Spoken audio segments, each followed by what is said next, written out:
There is a wide variety of price ranges when you are looking at these lamps, the food lamps.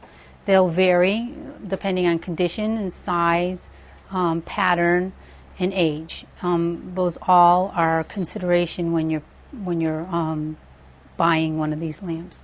I'll start on the left side here, if I don't break everything, and we'll go through them, and I can give you a price range for each one of these.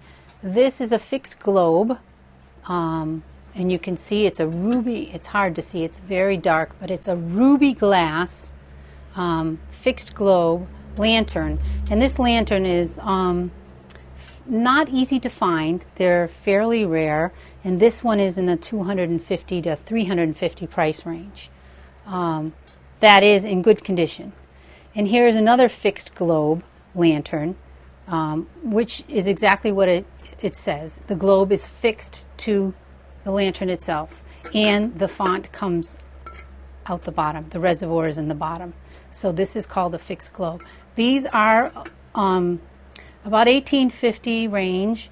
They tend to be a little bit more difficult to find, and depending on the condition, can be very expensive. This is about a $300 to $350 range fixed globe lantern.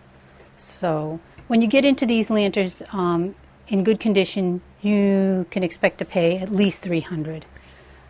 Then moving on to these bellflower. These happen to come in a pair, but you can find them in singles. Looking at these types of fuel lamps, the conditions play a huge impact on the price. So if these are in perfect condition, which these two are, they have the original burners, the price range for the two of these would be about $250 to $300 for the pair.